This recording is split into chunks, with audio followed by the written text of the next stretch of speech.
राधारमण जय जय नकुल किशोर जय गोपी चित्तचोर प्रभु जय श्रीमान भक्त भक्ति भगवंत गुरु चतुर नाम हुए इनके पद वंदन किए नारायण नमस्कृत्यं नरं चैव नरोत्तमं देवीं सरस्वतीं व्यासं ततो जयमुदीरये। श्री लाडली लाल की जय, परम पूज्य बाबूजी बाबा की जय, देवर्षि नारद जी महाराज की जय। जय श्री राधे, जय जय श्री राधे, जय जय श्री राधे। कैसे हैं आप सब लोग? आनंद में, परमानंद में, बस यही चाहिए।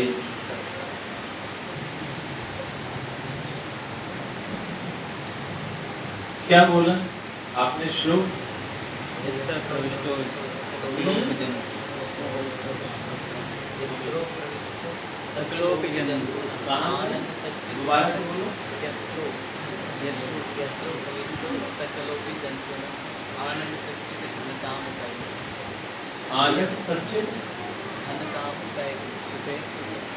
घनताम उपैकृत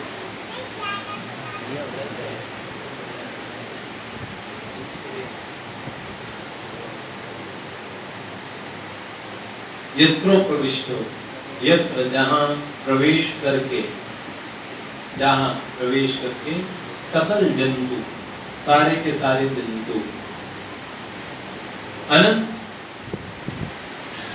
क्या आनंद सच्चिदानंद, सच्चिदानंद घन आनंद को प्राप्त कर लेते हैं, उसी स्वरूप को प्राप्त कर लेते हैं, सब सच्चिदानंद स्वरूप हो जाते हैं।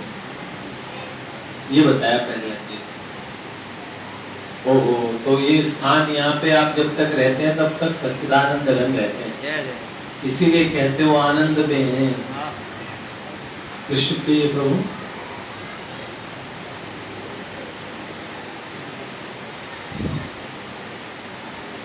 ये वृंदावन है, नित्य भगवान की भक्त वृंदानाम वनम यत्र तत्र श्री वृंदावन। भक्त वृंदों का वन जहाँ पे हो वहाँ पे श्री वृंदावन होता है। तो आप सब लोग नित्य वृंदावन में हैं। आज इस वृंदावन में हमारे बाल प्रभु का पूरा परिवार है। अब परिवार पूरा हो गया है, तो गृहस्थ पार्थ प्रभु पधारे हैं और अपनी गृहिणी जी के साथ में, अपनी भगवती के साथ आए हैं और हमारी माँ भी आई है। माँ बहुत प्रसन्न है, पार्थ का ब्याह हो गया, माँ की बहुत बड़ी चिंता में थी, बड़े आनंद की बात। देखिए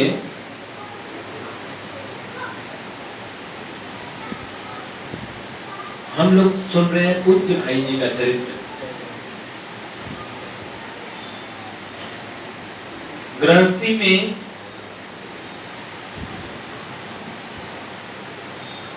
भगवत भक्ति की ऐसी पराकाष्ठा पे पहुंच जाना और ऐसे ऊंचे पद पे पहुंचना संभव है, ये पूज्य बाबूजी का जीवन बताता है।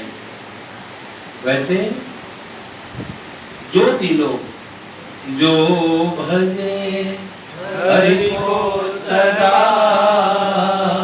जो भजे हरि को सदा, सोई परम पद पाएगा, सोई परम पद पाएगा। दृढ़ भरोसा मन में रखकर जो जपे हरि नाम को, भरोसा रख के मन में जो जपे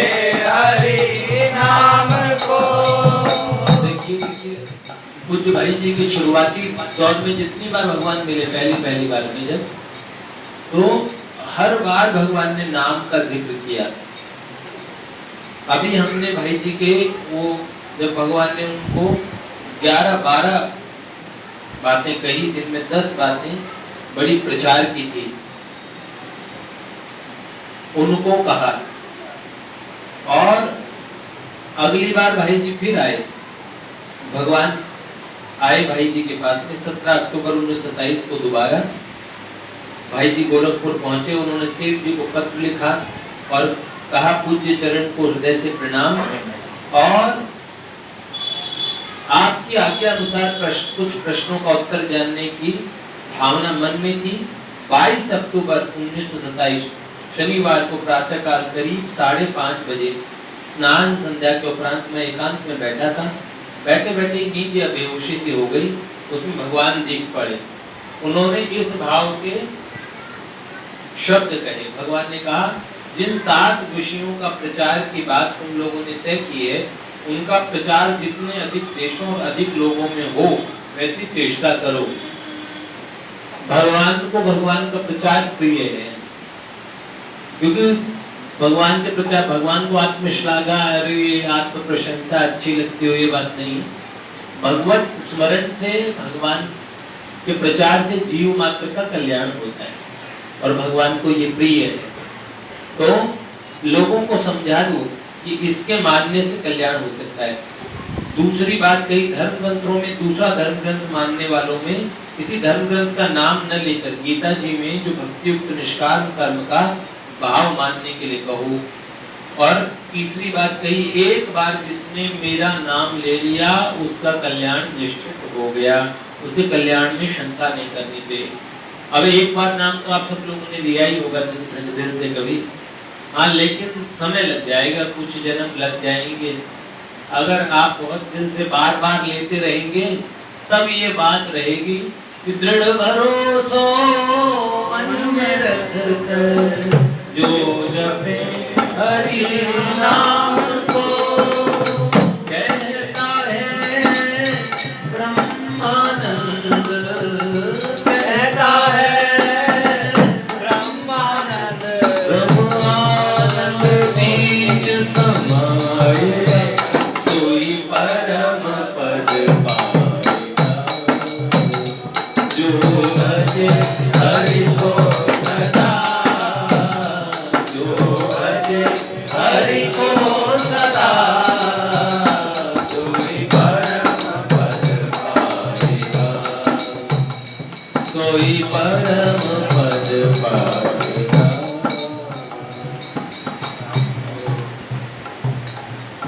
मन के मैल को साफ कर, दूर कर अभिमान को,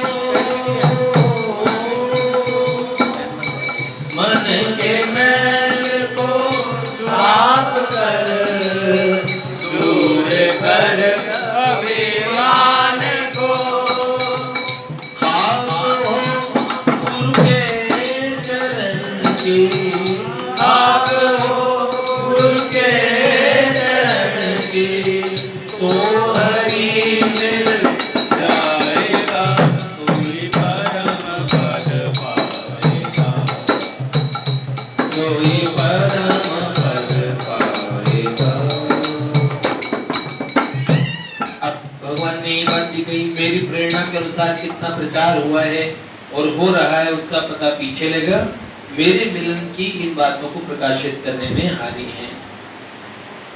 चौथा प्रसंग 24 अक्टूबर 1927 का 6:30 बजे ध्यान वाले कक्ष में बैठे थे। उस समय सेठ जी को पत्र लिखा, आपकी आज्ञा अनुसार एक बार भगवान का स्मरण करने का विचार एकांत में था, परंतु न मालूम क्यों पहले से ऐसी प्रेरणा होने लगी उसी समय स्मरण किया जाए। कुछ प्रश्नों का उत्तर जानने की इच्छा के लिए भगवान का आह्वान किया और चौथे अध्याय के 7वें 8वें श्लोकों का पाठ किया। थोड़ी देर में वहां भगवान प्रत्यक्ष प्रकट हो गए। लोगों को ध्यान में आज विशेष शांति मिली। जब भगवान प्रकट हुए तो हरि कृष्ण जी और चेतराम जी को अच्छा ध्यान हुआ। श्री दुजारी जी, गंभीर चंद दुजारी जी, जो ध्यान के लिए आपसे उस दिन प्रार्थना करते थे, आज ध्यान में उनको बड़ा आनंद रहा। घनश्याम दास जी जालान को आंख खोले हुए और मूंदे हुए अत्यधिक प्रकाश के दर्शन हुए, उनकी आंखें डगडगा गई और उन्हें रोमांच हुआ। और श्री राम नरसिंह जी को जैसी थी की भांति आंखें मूंदे और खुले हुए भगवान के दर्शन तो हो रहे थे, लेकिन उन्हें ये कहा गया कि आप प्रत्यक्ष के भाव को छोड़कर प्रत्यक्ष मानो। ये मत सोचो कि भगवान भावना में प्रकट हुए, ये मानो कि वास्तव में भगवान प्रकट है, उनके चरण स्पर्श का प्रयास करो। और भगवान से जिन 4 बातों को पूछने की भावना थी, उनमें 4 बातें क्या क्या थी। पहली बात थी कि क्या सेठ जयदयाल जी का स्वरूप और आपका स्वरूप एक है, और इसमें क्या भाव है।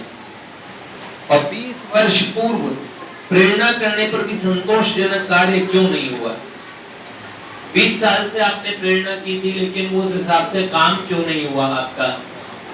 और नाम का प्रचार किस तरह किया जाए, क्या सन्यास लेने से ज्यादा प्रचार हो सकता है क्या, और किस नाम का प्रचार करें। भाई जी ने ये प्रश्न भगवान से पूछने के लिए, किस नाम का प्रचार करें। अब नाम जापक तो कोई नमः शिवाय का जप करता है, कोई हरे कृष्ण महामंत्र का जप करता है, कोई सीताराम सीताराम जपता है, तो कौन से विशेष नाम का प्रचार किया जाए। देखो यूं तो भाई जी ने हमेशा हरे कृष्ण महामंत्र का प्रचार किया हरि नाम में, लेकिन समस्त भगवत मंत्रों को भगवान नामों में समान, उनमें भेद छोड़ के प्रचार करना चाहिए। तो ये भगवान ने पहले कहा कि पहले प्रश्न का उत्तर ये है, हनुमान सेठ जयदयाल और मेरे स्वरूप के विषय में जो बात है वो मुझसे अच्छा सेठ जी से ही पूछो। और दूसरी बात भगवान ने कही कि कितना प्रचार हो चुका है उसका पता पीछे लगेगा, बाद में डाले हुए बीजों का विस्तार का फल लगने पर मालूम होगा। असंतोष मत करो, कार्य करो। और भगवान कह रहे हैं कल के कहे अनुसार जितना अधिक प्रचार लोगों में प्रचार कर सको उतना करो। स्थान स्थान पर कीर्तन करना बहुत अच्छा है। भगवान ने कहा कीर्तन करो, स्थान स्थान कर। और सन्यास की अभी आवश्यकता नहीं है, आगे चलकर विशेष लाभ हो सकता है। और फिर भगवान ने कहा कोई खास नाम नहीं है, कोई नहीं, मेरे भाव से कोई सा भी नाम मनुष्य ले सकता है। ये घटना पूज्य सेठ जी को लिख के दी। और 7 बातों के संबंध में जो स्फुरना थी, भाई जी ने कहा 3-4 पृष्ठ का एक लेख लिखा जाए जिनमें 7 बातों का खुलासा हो। लेख बंगला, मराठी, गुरुमुखी, गुजराती, तमिल, उर्दू और अंग्रेजी आदि भाषाओं में लिखकर पैम्फलेट छपाए जाएं और वे बिना मूल्य के या कुछ कम मूल्य में भारत के सभी प्रांतों में और इंग्लैंड, अमेरिका आदि देशों में भी प्रचारित किए जाएं। नाम का प्रचार विदेशों में भी हो, ये भाई जी के मन में था। और 1965 में श्री प्रभुपाद ने इसको, इस स्वप्न को सार्थक कर दिया। और भाई जी ने कहा आपको जो जचे उसको आपको लिखना चाहिए, और स्वास्थ्य के संबंध में भी आप लिखिएगा, आपका अनुगत हनुमान। इसके बाद भाई जी ने भगवत दर्शनों की घटनाएं नोट करनी बंद कर दी। मतलब जो घटनाएं बहुत बढ़ गई, भगवान नित्य ही आने लगे। अच्छा, भाई जी की धर्म पत्नी को भी भगवान के दर्शन हुए। कैसे हुए? जब भाई जी की धर्म पत्नी रामदेवी जी रतनगढ़ से गोरखपुर पहुंचे तो भाई जी को भगवान विष्णु के साक्षात दर्शनों की बात उन्होंने सब लोगों से सुनी। और उन्होंने सुन रखा था कि जो भगवान के दर्शन पा लेता है वो संसार को भूल जाता है, संसार को माया समझने लगता है। कई बार लोगों में बड़ा डर है, भगवान की भक्ति करेगा तो हमें सब छोड़ छाड़ देगा, ओहो ऐसा हो जाएगा, बाबा बन जाएगा, बिहार नहीं करेगा है। और तो क्या ऐसे डरते हैं, एक भय रहता है। भगवान की भक्ति में ऐसा कोई भय है नहीं, लेकिन माता जी को ऐसे सूनापन सा लगता, आंखों में आंसू आ जाते। और उन्होंने कहा अब मेरे जीवन का क्या होगा, रोने लगी। तो भाई जी ने पूछा तुम रोती क्यों हो, क्या बात हुई? उत्तर दिया माता जी ने कहा रो नहीं तो क्या हंसू, आपको भगवान के दर्शन जो हो गए, मेरा तो सारा संसार उजड़ गया। ये भाई जी की पत्नी ने उनसे कहा कि मेरा संसार उजड़ गया, आपको भगवान के दर्शन हो गए, तो अब तो आपकी ऐसी स्थिति हो जाएगी तो मुझे छोड़ दोगे। तो भाई जी ने मुस्कुराते हुए कहा अरे मैं तो तेरे लिए वही हूँ जैसा पहले था। और भाई जी थोड़ी देर चुप रहे। उन्होंने चुप रह के थोड़ी देर बाद में अपने वरद हस्त को और माता जी के मस्तक पे रख दिया, अपना हाथ उनके सर पे रख दिया।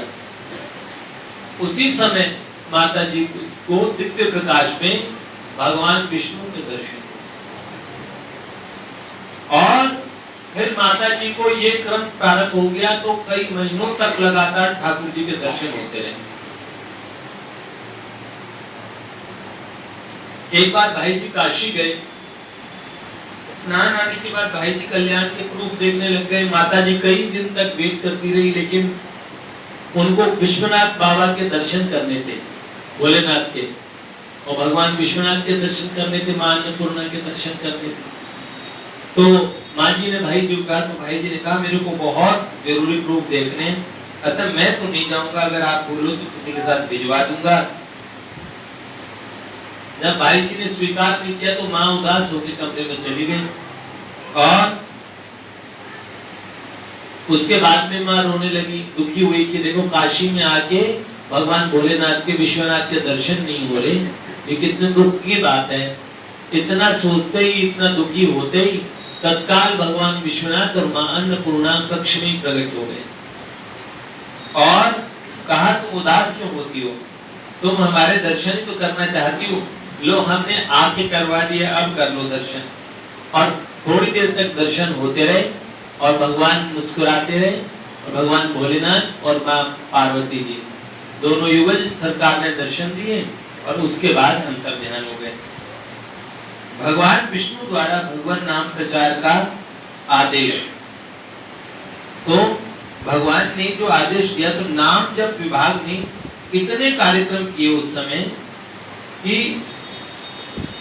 देखो, जो उस समय सबके लिए 16 सज्जन थे। प्रथम यात्रा बंगाल और आसाम की हुई, 16 लोग मंडली बना के प्रचार कर रहे थे, और सबके लिए गीता पाठ, नाम जप, ध्यान तथा समष्टि कीर्तन, सबके बीच में कीर्तन अनिवार्य थे। सदाचार एवं साधना संबंधी 15 नियम और 5 उपनियम का पालन सभी करते थे। कौन कौन से नियमों का पालन करते थे? जो भाई जी की टीम जो प्रचार करने गई थी, श्रीमद् भगवत गीता के एक अध्याय का पाठ करना, नंबर 2 ध्यान नित्य नियम पूर्वक करना, और नंबर 3 हरे राम वाले 16 मंत्र की नित्य 14 माला जप करना, नंबर 4 संध्या समय संध्या दोनों काल की करते समय एक एक माला गायत्री मंत्र की करना सुबह शाम, 5वां हाथ के बुने हुए कपड़े पहनना, 6वां मिठाई न खाना, 7वां तंबाकू नहीं पीना, 8वां ब्रह्मचर्य पालन करना, 9वां असत्य न बोलना। असत्य तो हम सभी बोलते हैं, झूठ बोलते हैं ना, तो झूठ बोलने से नाम जप और जो हमारी साधना है वो भंग होती है। और 10वां वेशभूषा में शौकीनी न करना। ये वेशभूषा मतलब कपड़े जो पहनते हैं ना फैशन के, तो साधना में बहुत ज्यादा फैशन के कपड़े भी वो ठीक नहीं होते, तो इसलिए एकदम सिंपल सोबर। नौकर को साथ न रखना 11वां। 12वां अपना काम बने जहां तक अपने हाथ से ही करना, दूसरों से अपने काम नहीं करवाना। 13वां खर्च अपना अपना करना, खर्चे का हिसाब रखना। खर्च दूसरे खर्च पे डिपेंड रखना रहना ये अच्छी आदत नहीं है। कभी कभार हम क्या कहते हैं ना, जैसे हम में आदत होती है 5 लोग खा रहे हैं तो हम सोचते हैं कि दूसरा बटुआ निकाले तो उस पहले निकाल तो अच्छा है। इसमें बड़े जल्दी शेयरिंग होना चाहिए, है ना? हाँ। और यथासंभव 14वां क्रोध न करना। क्रोध अब बहुत आता हो ना, तो क्रोध ज्यादा नहीं करना चाहिए। क्रोध करना बड़ा खराब है। हाँ। 15वां, ये देखो, नियत समय पर सोना और उठना कंपल्सरी, ये अपने लिए। और 16वां, मान बढ़ाई न चाहना और न स्वीकार करना। 17वां, किसी से शारीरिक और आर्थिक सेवा न कराना, आर्थिक सेवा भी करना। 18वां, विरोध शांति पूर्वक करना। किसी बात का विरोध हो तो शांति पूर्वक विरोध करें, ऐसा नहीं बिल्कुल अपने आपे से बाहर निकल आए। और 19वां, अपने मत का अभिमान न करना। अपना मत है, उसको उस पे अभिमान रहता है ना आदमी को। और 20वां, स्त्रियों से बचना, क्योंकि वो सारे पुरुष थे जितने प्रचार की मंडली में थे। तो अगर स्त्रियों का ग्रुप है, माताओं का ग्रुप है, तो उन्हें भी पुरुषों से बच के रहना चाहिए। हाँ।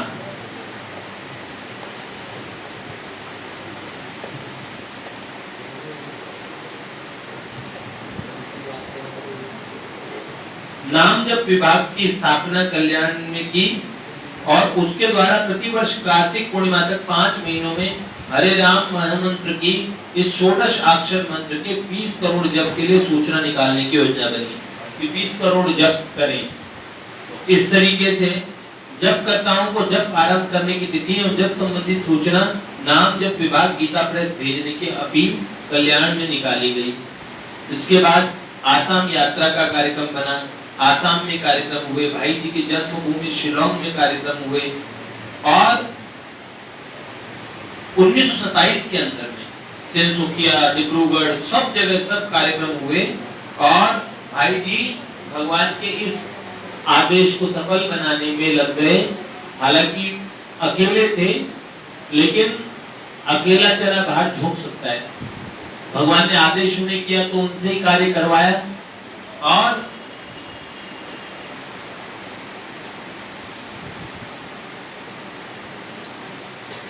एक बात इसमें बीच में आई कि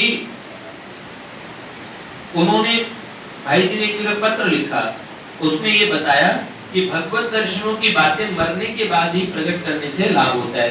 किसी को भगवत दर्शन हुए हैं, ये बात जीते जी बताने से कोई फायदा नहीं है। भाई जी ने कहा 2 कारण से ये बात बताते हैं, जगत में मान बढ़ाई के लिए या पूजा प्राप्त करने के लिए या जगत के लाभ के लिए। जगत के लाभ के लिए बताएंगे तो जगत के लोग ऐसे होते हैं, वो जल्दी से मानते ही नहीं, जिन्हें भगवान के दर्शन हुए हैं मानेंगे भी नहीं। तो आपका बताना भी मतलब का है। और मान पढ़ाई के लिए अगर कोई बताएंगे तो उनको भगवान के दर्शन हुए ही नहीं वास्तव में, क्योंकि भगवान का को प्राप्त करने के बाद में ये कौन बोल रहे हैं?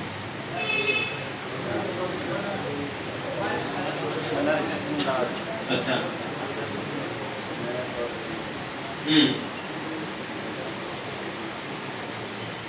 एक घनश्याम दास जी बिड़ला का पत्र है। उन्होंने कहा भाई जी को भगवत दर्शन हुए, इसका प्रचार इतना क्यों किया गया?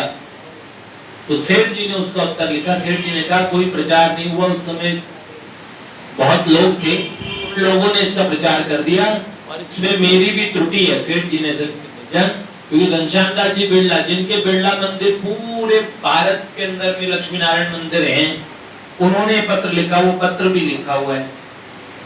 भगवान नाम प्रचार की यात्राएं होती रही। एक उसी कीर्तन के बीच में एक आर्य समाजी, उन्होंने वो संपादक थे पुरोधा एवं अग्निशिखा, और ये मैगजीन निकलती थी इनके। उन्होंने कहा बचपन में मैं आर्य समाजी था, कीर्तन को तमाशा समझता था, लेकिन उन्होंने कहा कि भाई जी की कीर्तन मंडली हमारे क्षेत्र में प्रचार करने के लिए आई और उस पीरियड में मैं कीर्तन को देखने के लिए गया और मैं आर्य समाजी विचारों को रखता था, लेकिन कीर्तन देखने जैसे गया तो मैंने वो कीर्तन देखा और उसके बीच में मध्य में खड़े भाई जी की भाव मुद्राओं को देखा। उन मुद्राओं को देख के मुझे शरीर में विलक्षण रोमांच हुआ और उन्होंने कहा मेरे मन पे कि कीर्तन एक तमाशा है, ये बात मेरे मन से उस दिन पता नहीं क्यों मैं बिना तर्क के मान गया और सारी बात मानने को तैयार हुआ। महापुरुष के दर्शन का ये लाभ हुआ कि मैं 40-45 वर्ष उस बात को बीत गए और मेरे को वो अपने बचपन में देखी हुई भाई जी के द्वारा प्रचार की गई और उस कीर्तन मंडली का वो जो आनंद था, उस आनंद को और भाई जी की भाव मुद्राएं मेरी आंखों के सामने हूबहू मेरे नेत्रों के सामने हैं, उसे भुलाया नहीं जा सकता। बस मैं कह सकता हूँ कीर्तन क्या था, साक्षात अमृत की वर्षा थी। देखो नाम संकीर्तन में बड़ा प्रभाव है, अगर महापुरुष नाम संकीर्तन करवाएं तो अद्भुत बात होती है, उसका अद्भुत प्रभाव होता है। तो भाई जी का बिना देखो राग रागनी के उनके कीर्तन है, पर हमें बड़ा आनंद आता है। जय राधे जय श्री राधे भाई जी की और वाणी में है, वो कितना अच्छा लगता है? दोषदर्शियों को समादर। देखो महापुरुष का जीवन कैसे होता है, भाई जी में भी लोग दोष देख लेते थे। भाई जी की सब मानते थे, उनका सब आदर करते थे।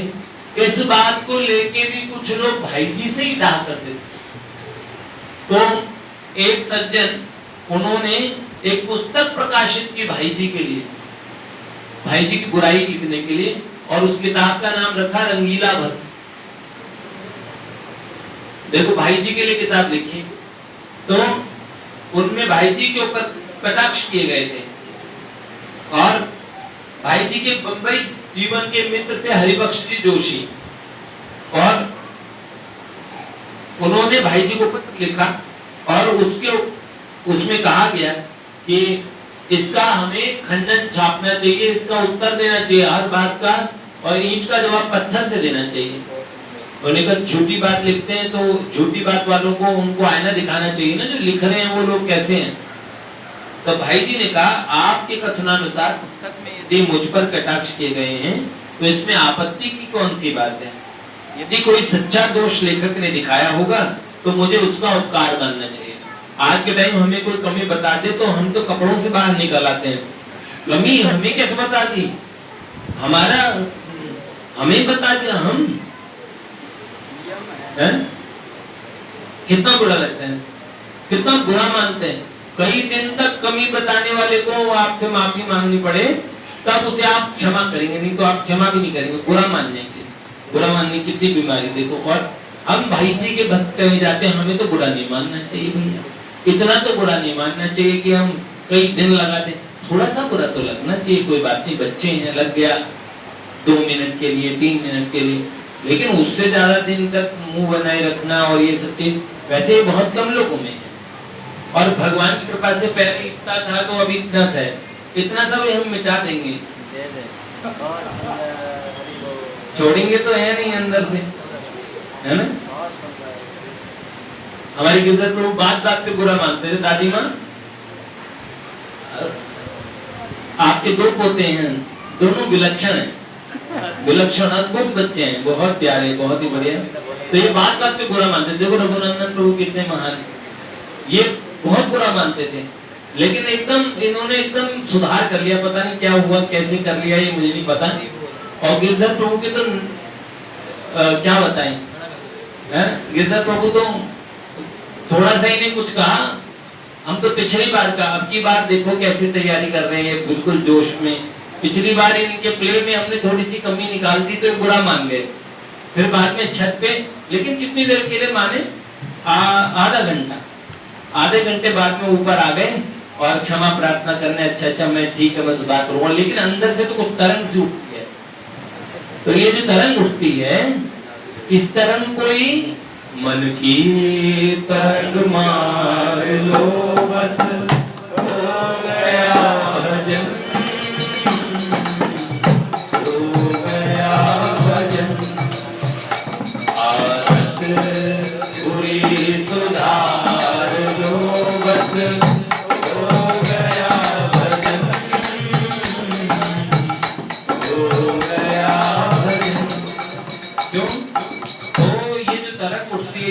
समाप्त हो जाए। तो भाई जी जैसों में अपने जीवन में कितना अपमान को भी उन्होंने सहर्ष गले से लगाया है, ये महापुरुषों की निशानी है। बेटा देखो ये नहीं कहना चाहिए हम ऐसा नहीं कर सकते, हम क्यों नहीं, हमें ही करना है। इतना हमने हमारी इतनी हमारी इज्जत कम नहीं है इतना। अगर हमें बोलना है तो पहले बोलो, बाद में बोलने की जरूरत नहीं है। पहले बताओ, अरे हमने कहा हम तुम्हें पहले बोले बाद में बोले, अब तो तुम्हें बोलेंगे, हम तो बोलेंगे, है ना? लेकिन देखो ऐसे हम सबको गिरधर प्रभु जैसा बनना चाहिए। एक बार गिरधर प्रभु के लिए जय जय श्री राधे, जय जय श्री राधे। इनके अंगद जी को ये प्रेम से गुरु जी कहते हैं। तो जब ये बुरा मान जाते हैं गिरधर प्रभु, तो अंगद जी ने कहते 2 किलो गोबर ला रहा हूँ। वो क्यों मंगाते हैं, मुझे बताओ क्यों मंगाते हैं? वो राज की बात है, किसी को स्वस्थ चाहिए तो पास में आए, गुरु जी आशीर्वाद दें। अच्छा ठीक है, बहुत बढ़िया। तो बुरा मतलब बुरा नहीं मानना चाहिए, बहुत बढ़िया बात। तो भाई जी ने ये कहा किसी ने हमारे दोष बताए तो उसका उपकार मानना चाहिए, और अगर वो सत्य नहीं है तो फिर हमें कोई प्रयत्न नहीं करना चाहिए, केवल भगवान से प्रार्थना करनी चाहिए कि भगवान उनका मंगल करे। आप एक बात बताएं, आपको एकदम सच्ची बात बताते हैं। गणेशपुरी के अंदर में बहुत बड़ी तादाद में लोग विरोध करते थे।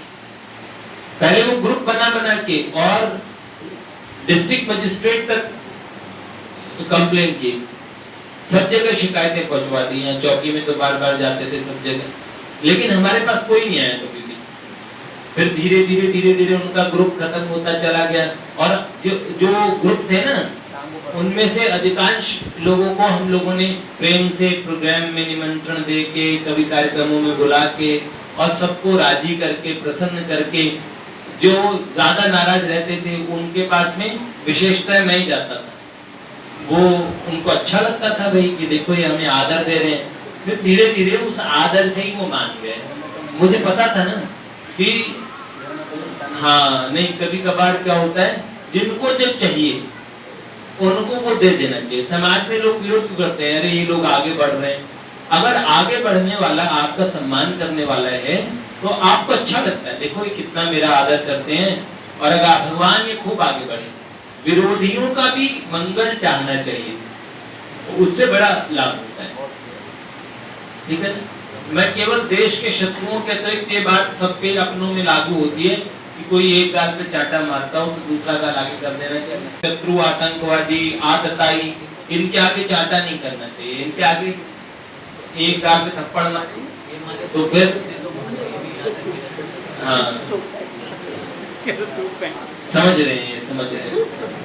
तो महात्माओं वाली जो गांधी जी ने बताया वो विचार केवल एप्लीकेबल कहाँ है? अगर हमारे माता पिता हमें थप्पड़ मार रहे हों, हमारा मंगल चाहने वाले, हमारे अपने समाज के बड़े वयोवृद्ध, उन लोगों के सामने ऐसी विनम्रता होनी चाहिए।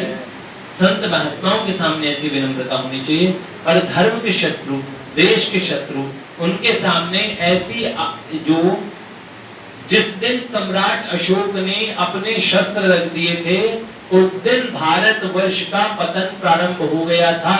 उस दिन आक्रांताओं ने हमले शुरू कर दिए थे। जिस दिन बौद्ध धर्म स्वीकार किया अशोक महान ने, अशोक राजा थे, बहुत भीषण योद्धा थे, उनके नाम से दूर दूर से लोग कांपते थे। धीरे धीरे हमारे देश के राजा ही बौद्ध होते गए और फिर उन्होंने हथियार रख दिए, खूंटियों पे टांग दिए, और ऐसे हमारा देश पतन को प्राप्त होता रहा। तो हम क्या करें? ये भाव शत्रुओं के सामने कायरतापूर्ण है, और निज लोगों में हमेशा ये भाव रखने चाहिए। हमें बर्दाश्त करना चाहिए, स्वीकार करना चाहिए। हमारे बड़े कोई डांटे तो उस डांट को स्वीकार करना चाहिए, बुरा नहीं मानना चाहिए बिल्कुल भी। ये बात है, और इससे हम बहुत श्रेष्ठ बनेंगे, है ना। इस विषय का प्रवचन आपको एक दिन गिरधर प्रभु देंगे, और मैं चाहता